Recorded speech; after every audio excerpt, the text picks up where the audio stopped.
Hello, everyone, and welcome back to another episode of Human Blockchain Explorers. Today we have Hans Behrens, the Chief Technology Officer over at Topl. Hans, thanks for being here today. Glad to be here, Steph. Thanks for inviting me. Of course, Topl is a close partner of Wolfram Blockchain Labs, not only in Chain Science Conference, which is coming up June 15th through the 17th, but also in the UTXO Alliance, which is a consortium of builders using the UTXO model.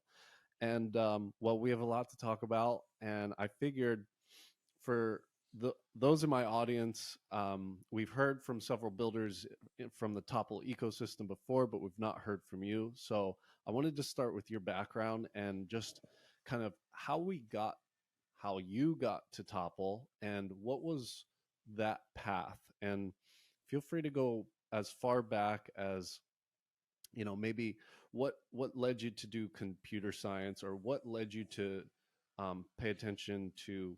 I mean, you did your PhD in adversarial resilient distributed systems. um, what kind of things in your childhood may have brought those up as things to focus on? Okay, so we're going pretty far back here.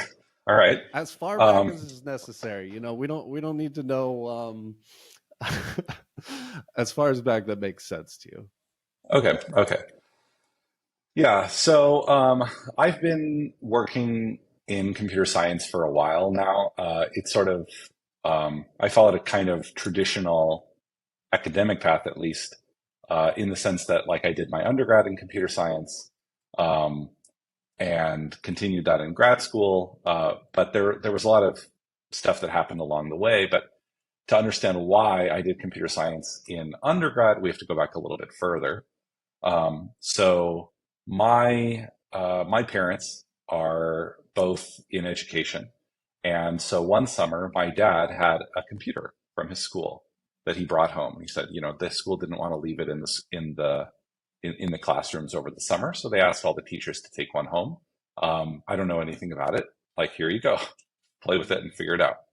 Um, and so that was sort of my introduction to computers. And I found that I had sort of an affinity to working with them because computers, there's a common saying among computer scientists, which is computers do what you tell them to do, not what you want them to do. And what that really speaks to is that they have a very strict set of rules that they follow. And as long as you are also following their rules, it's a very predictable experience. And that always appealed to me. Like it really gave me like a nice, uh, solid foundation of like something that I understood. So really, I was always attracted to computers in terms of working with them and building on them and figuring out what made them tick, even from a young age. So it was sort of a natural transition to go into computer science in college. Um, I actually didn't take my undergraduate experience very seriously. So I was more concerned about making friends and having fun than attending classes, which I think is pretty normal.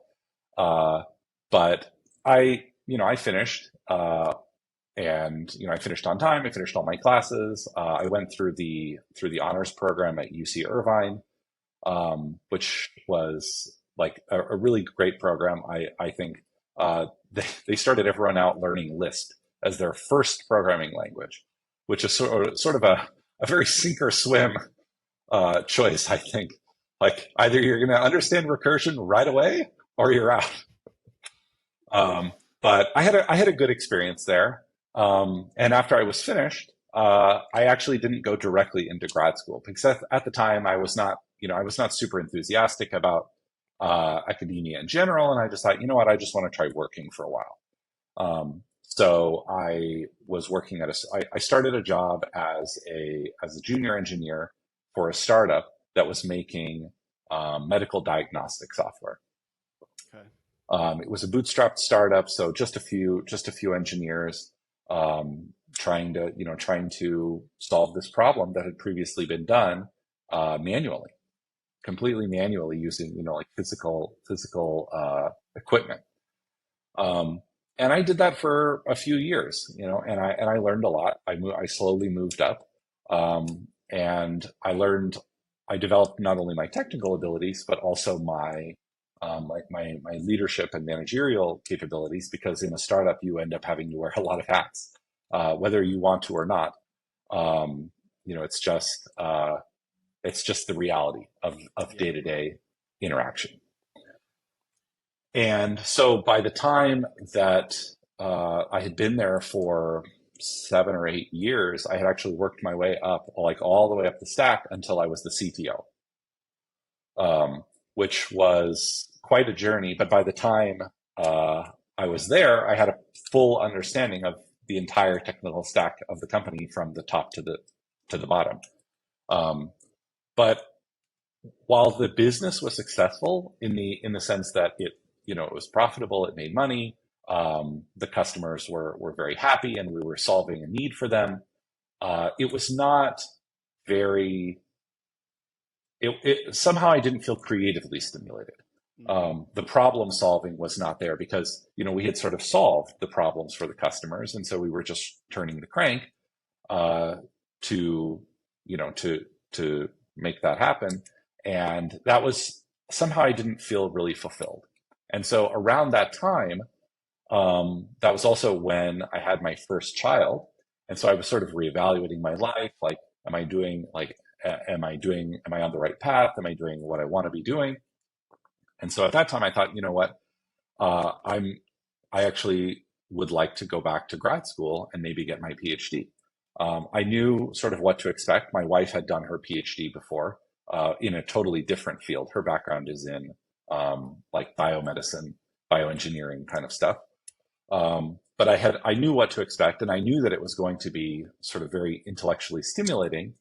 Um, and I had to ask myself, is it worthwhile for me to sort of pause my career here to go back to school for God knows how many years? Uh, and we decided, either it's going to be 6 years from now and you won't have a PhD, or it'll be 6 years from now and you will have a PhD. So, Let me pause you there then, because all right, if you've gotten to you've seen, you've been in school obviously, but then you've gone through this whole evolution of industry from junior software programmer to chief technology officer. So you've seen a full stack. And what I imagine was, what you were pointing out was you kind of just churning the wheel, or kind of cranking along. And while the business worked, it wasn't necessarily um, a new creative endeavor for you. And exactly. that's kind of, so then the question is, uh, where I think maybe you led yourself was when I look at adversarial resilient distributed systems as like a research topic. I think of this is much more creatively um, stimulating and difficult work, because it introduces a new element of dynamics, a new element of humans into that kind of network web. So um, when you were at this kind of crossroads, or you know, should I do more academia or not? What was your what do you think was the thing that was the decision maker that led you to do what you did, and how do you think that's kind of played out to now for blockchain ecosystems?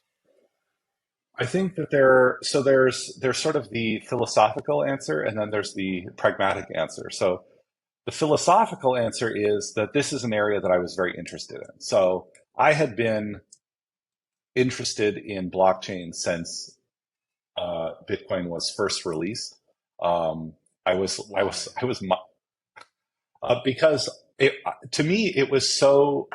I I'm just very interested in like the dynamics of distributed systems, or not just distributed systems, just the distributed systems in the most abstract sense. like when you have these complex systems of all of these things interacting, whether that's computers or people or economic transactions or whatever, that's super interesting to me. So I'm very interested in like the dynamics of voting systems, Yeah. or how can we come to decisions as a collective group, whether that's a collective group of machines or a collective group of people. And if it is a group of machines, coming to agreement on like what is an economic transaction, or what's a valid transaction is, no different than anything else. And so I saw that. I was like, oh, it's like, magic internet money. That seems kind of cool. Like, I never imagined such a thing as possible. I was mining it on my CPU back when it was like possible to mine on CPUs on your desktop computer. Um, and, I had like a couple Bitcoins, and I was like, this is cool, but nobody I know has any Bitcoins. So, and nobody else is interested. So I'm kind of like, I know about it, but, yeah, I sort of have satisfied my curiosity on that. And so I just deleted them all. Um, just like, no, no big deal. No big deal looking back. But, hindsight, I think is always like that. Um, but so the philosophical answer is this was something that I was always interested in. I was very interested in just this idea of making uh, a well, just getting all of these systems to collaborate efficiently. But of course, when you have a lot of people coming in to collaborate together, you might have a few bad seeds that are trying to, stir things up. And that was the challenge that I was like, I wonder how we can solve that. So that was sort of the philosophical motivation. The pragmatic motivation was ASU, which I was originally attracted to because their whole theme was like decision systems engineering, which sort of aligned with my philosophical thing. Um, they gave me like an amazing fellowship offer that was like far better than any of the other universities, guaranteed for 4 years. And so I said, okay, well, uh, that'll be great. Um, you know, getting paid to go to school is not a bad deal, and especially getting paid like a decent amount. Because again, at that time, I had a family, and so uh, uprooting everyone and moving was going to be a big commitment. So I wanted to make sure that that was something that would be logistically realistic. Yeah.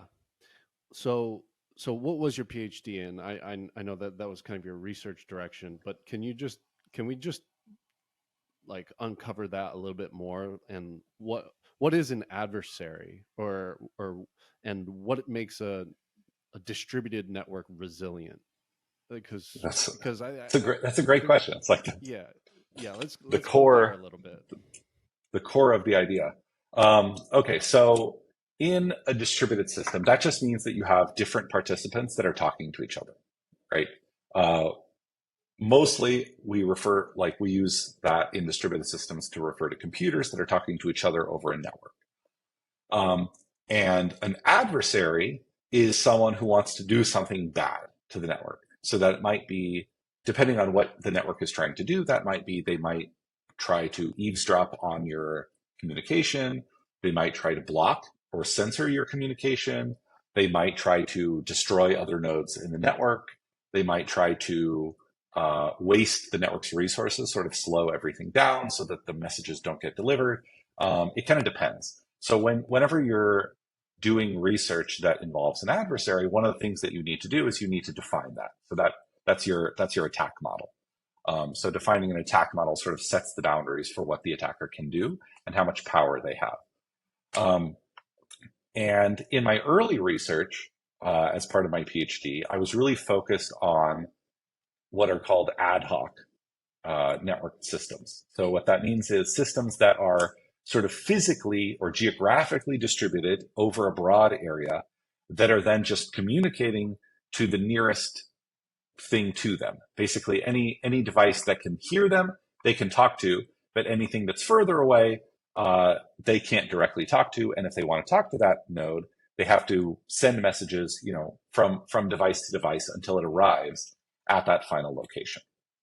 And so those are often used for industrial applications, sensor networks, smart vehicles, that kind of stuff. Things that are physically quite broadly distributed that can't rely on having a relatively stable network connection like a Wi-Fi connection to just connect to wherever they are. And the reason why I chose those is because they have very interesting properties, because now you can't rely on your message going directly to the person that you're talking to. If you're talking to someone that's sort of over the horizon, so to speak, that message needs to go through multiple different intermediate parties, like, as if you were passing a note in class. Yeah. And who's to say what that note is gonna have on it by the time it gets to the other person? It's like a game of telephone, basically. And so the question is, if we're going to play computer telephone, how can we do that in a secure way? We want to make it so that the adversary, so we want to make a quote unquote resilient system. And in this case, resilient means the adversary cannot make it seem like we said things that we didn't actually say. The adversary cannot stop our message from being delivered. The adversary cannot deliver thousands of messages so that it's difficult for our message to get through. Basically, we want the network to operate sort of as expected, that messages are being delivered from the source to the target within a reasonable time and with good accuracy. And so my first research works really focused on that idea from a couple different perspectives. So one, we looked at it from the perspective of the topics that nodes would be talking about. So for example, if I want to know what the temperature is from a collection of sensors, well, only some sensors have a temperature readout. So other nodes that might be compromised shouldn't be able to, send back garbage data because I know that node doesn't have a temperature sensor. How do we make it so that when the replies come back, they're being routed efficiently? So that the adversary isn't just sort of broadcasting garbage through the network and slowing everything down. In the work after that, we really focused on privacy.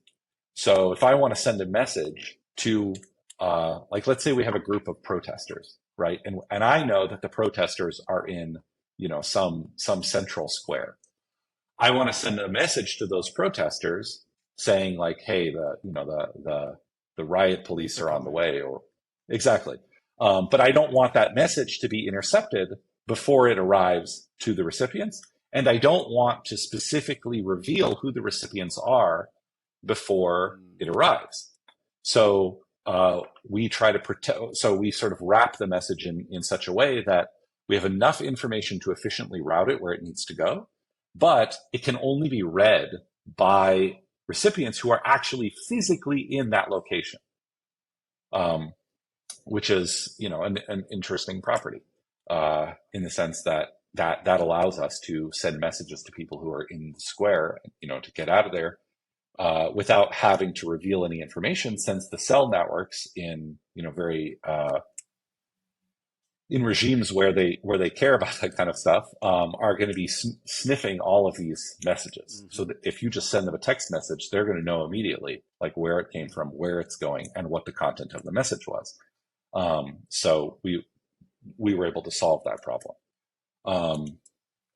In another work, we sort of looked at, okay, well, what if the sensors are a lot of the sensors are compromised? So we're walking around the field and we want to collect information from the sensors, but we don't want to walk that much.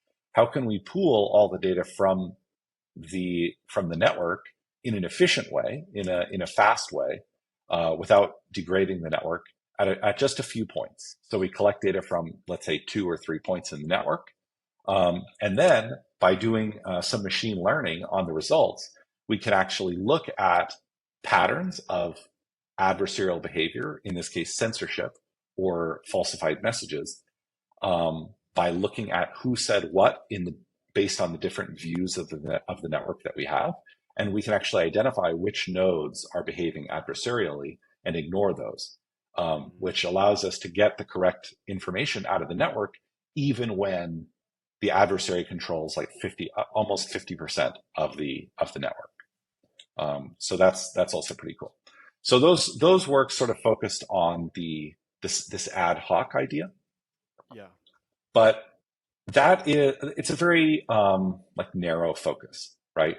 And at the same time, I also, like I said, I wanted to work on a lot of different things. So those are three like core research things that appeared in my dissertation. But of my dissertation, which had like four main research works, on top of those four, I did like 12 or 13 other publications that were not related to that at all. So some I did stuff on smart cities, stuff on smart vehicles, stuff on fishing, and of course things on blockchain. One of my student collaborators was saying, hey, I'm interested in blockchain, and I want to get into it from from an academic perspective. What do you think? I said, oh yeah. I thought back in the day, I thought blockchain was cool. I haven't really been paying too much attention to it, but sure, let's take a look. So that was probably in like 2016 Mm-hmm. that we started looking into that again. And so we looked at it from the perspective of data flow within the network. You've got all these nodes. They have information about what transactions and what blocks are in the network, but that information needs to propagate from node to node in the network in order for consensus to happen. And that work was actually funded by the Dash ecosystem treasury. So they went through the governance process and voted for that. So that was pretty interesting to see. Yeah. But the idea was basically, um, can we get away with larger blocks? That was sort of back during the time when block size was a big discussion point. Um, where if you increase the block size, well, you increase the propagation time, and what effect does that have on the consensus process? And so we took an idea called erasure coding, which allows you to take a piece of data, break it up into like puzzle pieces, essentially, and transmit the puzzle pieces. And the good thing about erasure codes is once you have enough puzzle pieces, you can put the puzzle back together, um, even if you don't have all the right puzzle pieces. Right? Mm-hmm. You might be missing a particular piece. Um, doesn't matter. The erasure codes can sort of handle that.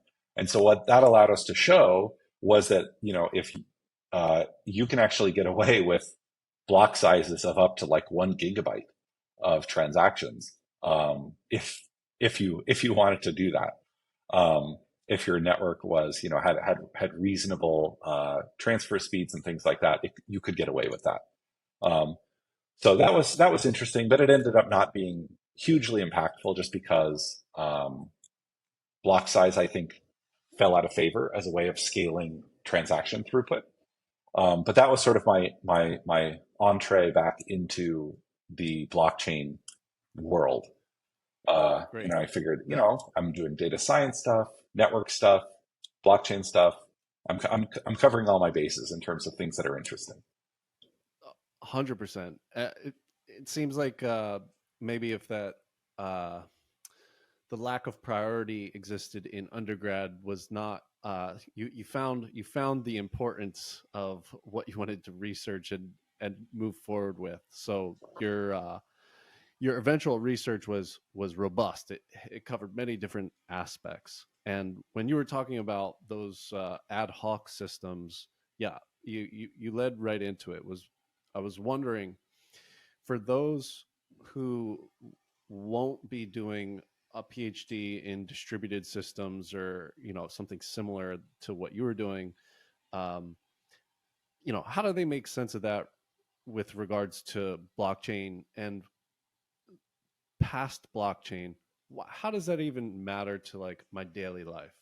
So, um, for like let's just think about this, for example, over this um, video call we're doing here. At points, um, my video feed may deter or stop or kind of you lose video, but um, it still works, right? What am I trying to say? What's the relation to the end user value of a blockchain of a blockchain protocol to the things that you're talking about in that in those deep research fields. Like, what do I care about that? So it really comes down, like, in my opinion, it all comes back to trust. So no matter what you're doing with a computer, um, you can think of it as a graph. And so a graph, if you just look at my background, it's basically just points connected by lines. You can think of anything as points connected by lines. People talking to each other, computers talking to each other, people talking to computers that are talking to other computers that are talking to other computers that are talking to your computer that are talking to you. You can just think of of almost anything as points connected by lines. And the question that you want to ask is, how much trust do I want to put in the points and in the lines? I can feel pretty confident that the things that are happening on my computer are correct, because I sort of have an understanding that my computer doesn't have any viruses, and it's mostly just going to do whatever I tell it to do. But if I use my computer to send a Facebook Messenger message, well, it's encoding that message. It's sending it to Facebook. Facebook is taking that message, checking where it needs to go, and sending and putting that in the inbox of the person to which it's intended to go to. And no one else has seen it or looked at it. Right. Well, we assume that. Yeah, we assume that. And we also have implicit assumptions like Facebook didn't change the message before they delivered it. That's sort of the status quo, in the sense that companies are not typically going in there and messing with your messages to mess with you or whatever.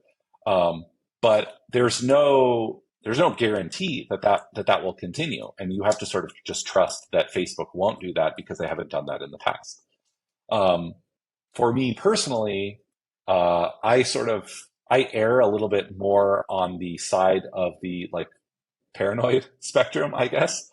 I try to keep as minimal of a social profile as I can. I try not to have too much of a presence on the internet, although that's been changing recently, i.e. this podcast. Here we go. But that's been sort of my MO so far. And that's because I would prefer not to have to put my trust in entities and points in the graph that I just don't know, or that I have no reason to trust. So I host a lot of my own services on servers that I control, but that's not very normal. Normal people are not doing that. And so one of my goals with my PhD in general was, how can we make this process easier for people? How can we make it more practical? There's no reason why everyone needs to pay for cell service for their cell phone, right? You could just send messages from phone to phone to phone until you get to a phone that does have a connection to a Wi-Fi network, for example, and then the messages could go over the internet, right? That's totally plausible. Maybe it would take a little bit longer for your text messages to arrive, but I don't think people would care that much. But they might care a lot that they didn't have to pay for a monthly cell phone bill. Mm-hmm. Why is that not a thing? How come that doesn't exist? Well, it's because it's really hard to do it. And if we look, we actually are seeing that those kinds of things are starting to become more possible. That's the whole way that Apple's Find My network works, which is you have some device, like your AirPods, for example, and you leave it on a bus or in an airport or whatever. There's no Wi-Fi in these things, right? They have no way of talking on the internet at all. But they do have a little bit of a wireless connection via Bluetooth because they have to connect to your device. So they use that and they talk to other devices that are nearby, other iPhones. And they say, hey, just so you know, this is my name. And here, and I just want to let you know, this is my name. And so then the iPhone says, hey, I just got a message from this set of AirPods. I have a network connection via my cell connection or via Wi-Fi. I'm just going to let Apple know, hey, Apple, just FYI, I heard a message from this device at this location because iPhones have location data too. And so now when you say, oh no, where are my AirPods? I don't know. You ask Apple, hey, Apple, help me find my AirPods. Apple's like, well, last I heard, they were at the airport. That was like 15 minutes ago. So probably they're still there. Like that's literally ad hoc communication right there. It went from one device to another device to another device to you. And then now you knew the information that you wanted. Like that's what I'm excited about empowering. Um, it doesn't have to just be for lost devices. You could use it for all kinds of stuff. So so great. So Apple, Apple and Google and Facebook, they can all do this, and they can solve the problems, right? So we're good. So why build a Yeah, blockchain? that's the question, right? Which is like why the whole point, or from my perspective, one of the main benefits of all this ad hoc communication is that it puts the users in control. But in practice, that's not what it looks like, right? It's all under walled gardens of like Google, Amazon has their sidewalk network. Like they're building out these ad hoc networks. Your Echo is going to be able to talk to the mothership no matter what happens to your internet connection, but you might not want that. Um, but it's not up to you because it's a walled garden. So when you go to a blockchain, now you really are putting power back in the hands of the users, of the node operators. Like anyone could just come in, start up a node, participate in the network, which is really all you can ask for. I want to be able to send transactions. I want to be able to broadcast them into the network, and I don't want someone to be able to censor me or delete my account or basically harm me in some other way that's outside of my control. Okay. So we've made our way from the distributed networks and how adversaries exist and how we might build a more resilient, robust network. And we've kind of gone through a couple of examples about how that might work or what some of the challenges are. And so now we've gotten to a place where we realize that there are some really useful things that we're currently okay with certain centralized authorities having the power to enable our devices with. But like you said, the points on a graph and the lines that connect them connect us um, at some level of the trust spectrum. You might prefer to have more control, more trust, more ownership for your individual self across that whole network. And so you're saying that we say that blockchains and blockchain protocols give us the ability to be more nuanced about this trust spectrum. Okay, great. Now the uh, the design space of blockchains is massive. We can have different uh, we can have different consensus protocols. We can have different. Uh, well, you. I would like. I actually don't want to get stopped up in the explosion of design space because the combinatorial factor there is large. So let's go straight to Topl. And part of, I guess, what I want you to share with us is kind of what are some of the major trade offs that you're looking to implement as the chief technology officer? While on your background it says build good. So there is some philosophical foundation to what you want to implement. Um, what does that look like from your position as chief technology officer, knowing the background and context that we all just set up for implementing a specific technology? Okay. All right. So there's a lot to unpack here. So the first is from our perspective, innovation powers impact. So our sort of idea is that some of the things that we want to do in the impact space that are going to allow us to build good um, don't exist yet. Some of the primitives just don't exist yet, and we want to build those primitives as a way of empowering this impact mission. So that naturally leads to the question of like, okay, great, what primitives are necessary in your view? And I think you really hit the nail on the head with the word nuance in terms of nuance of how we want to allocate trust. Because in a lot of blockchains, and sort of commonly within the blockchain space, the idea is zero trust. We don't want to trust anyone, which is fine. Maybe you don't want to, but you also leave functionality on the table when you do that, because you have to do a lot of extra work to scale things up, and it becomes very hard to scale things. And it's not always the case, right?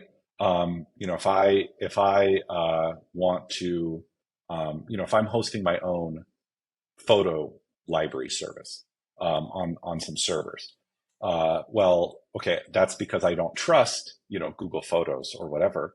But that doesn't mean that I don't trust my wife to access the same photo library, right? I can give her full access. Whereas if she had to host her own photo service and then we had to somehow synchronize them, like that would be a huge pain.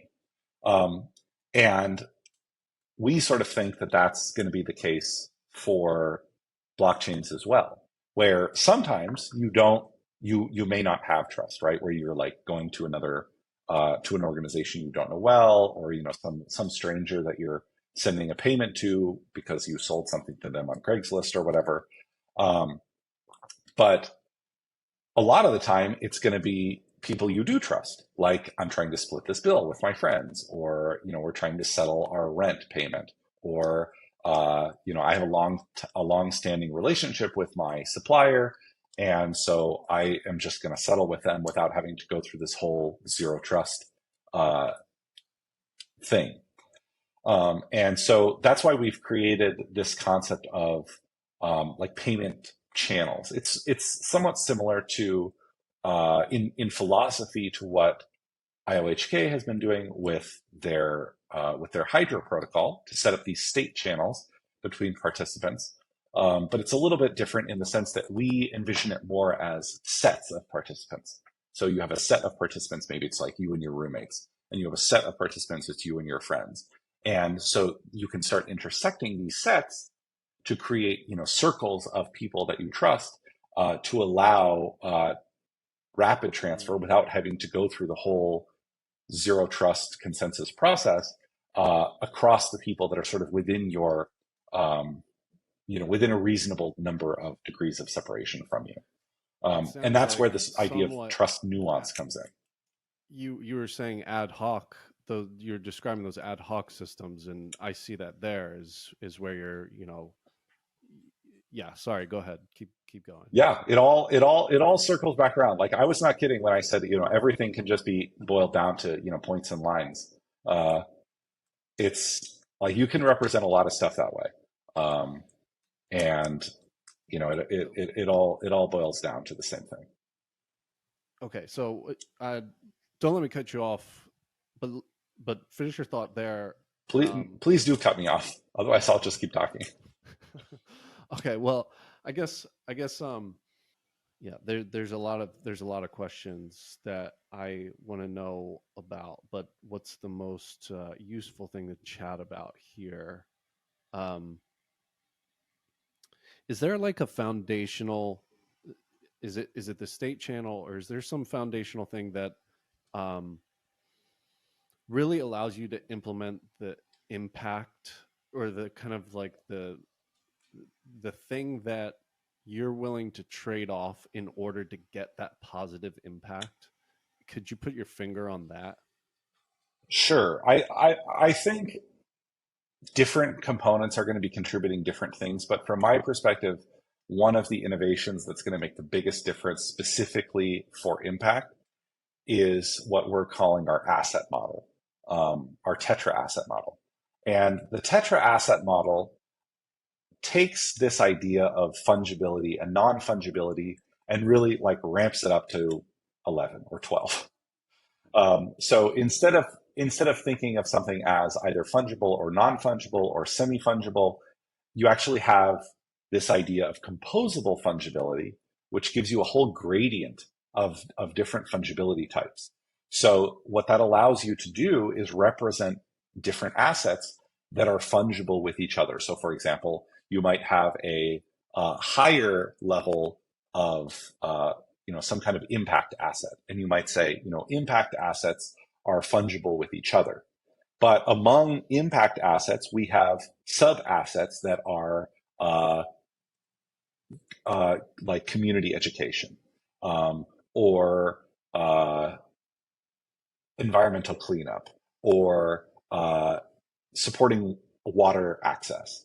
And those can each be their own assets with their own attestations and their own ecosystems about how they're used and how they relate to that particular mission.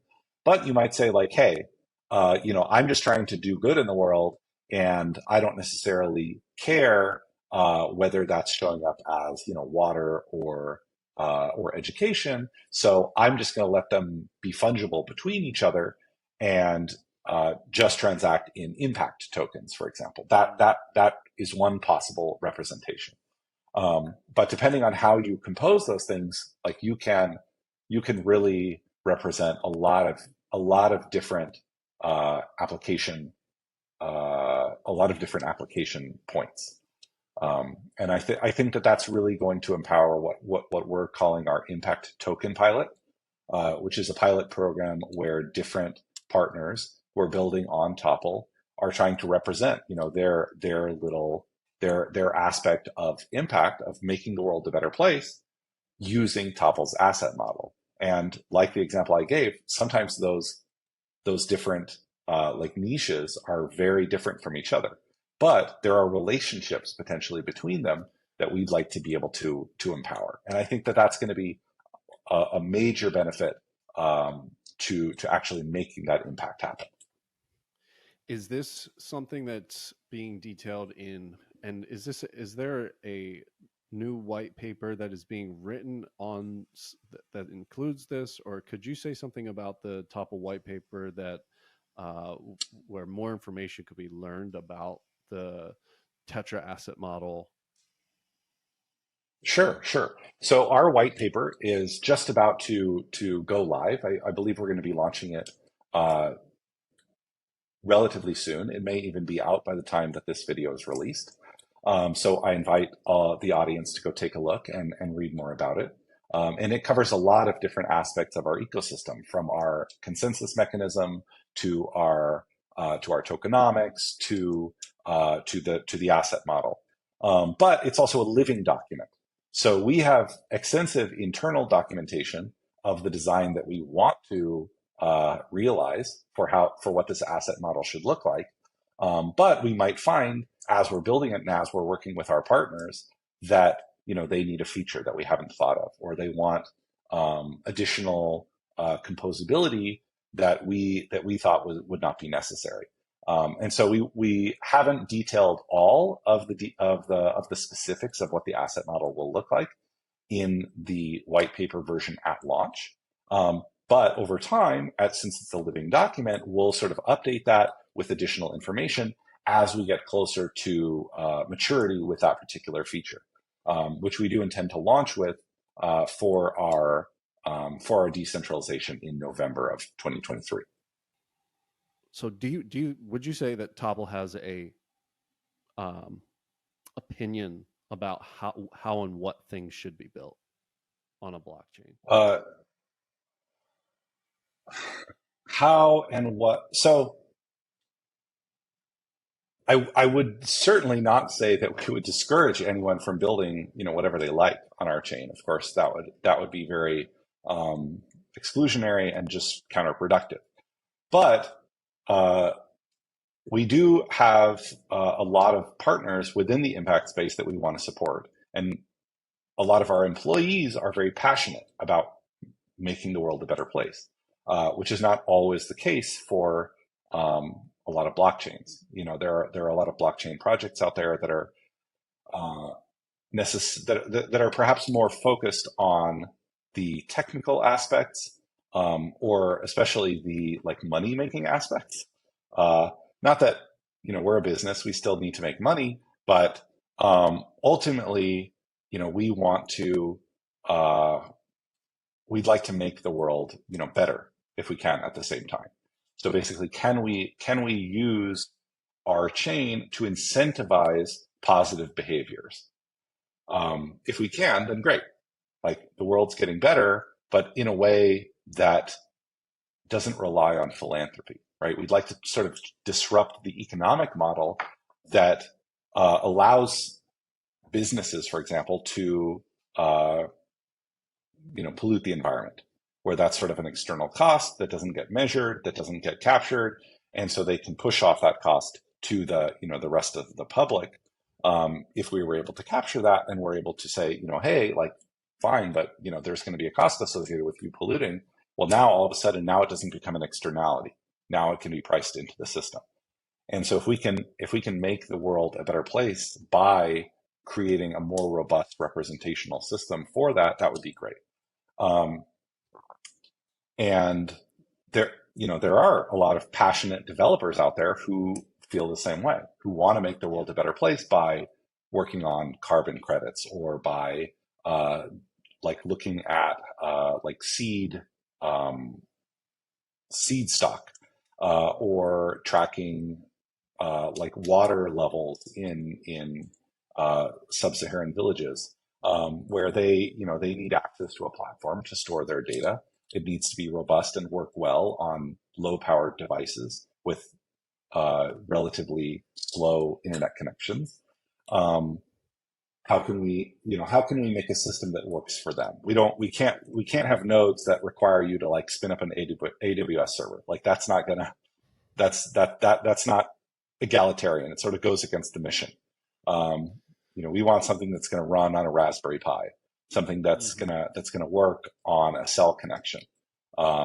And one of our test cases is an engineer like takes our node, sticks it on a Raspberry Pi, and go runs in a field outside of his house to see if the node can keep working over this sort of low band wireless connection. Because again, that's something that we want to aim for. And so I would say that maybe not that we have a preference for who builds on our chain, but that we especially want to support the impact projects that are building on our chain because uh, they're not, from our perspective, they're sort of underrepresented in the blockchain Yeah. space. Well said. 100%. You answered exactly what I was asking, and it's not an easy question to answer either because of uh, well, we're operating on spectrums of trust trade off and technological trade off, and so are you making it more approachable, or is there a more equitable opportunity to engage in these types of ecosystems where underrepresentation is prolific? So, well said. Um, so, as we kind of wrap up here, I want to do some quicker rapid fire questions. Sure. Rapid fire in the uh, the question may be a big question, but your answer has to be rapid. So I'm putting Okay. the difficulty on you there. Okay, So great. this is just a personal interest of just redefining language in terms of zero knowledge cryptography. Isn't public private key cryptography zero knowledge in a way that and why don't we do we refer to that as zero knowledge? We do not. Zero knowledge is slightly different. And I think there is an important distinction there, but Okay. I'm not going to get into it in the interest of speed. Got it. Um, but yeah, okay. Just help me on this one though. If Okay. I'm signing with my own digital signature, I'm not revealing my private key, and so in that way, I would have said that it's maybe not zero knowledge, but low knowledge. But still, the private key is not being revealed. I would accept low knowledge. Okay. All right. All right. Cool. All right. Then what? Uh, in I believe in Topl's consensus for proof of stake, what stakers won't get slashed if there is a um, negative participant or some negative action. So, do you feel strongly that we can avoid? This is not a quick answer question.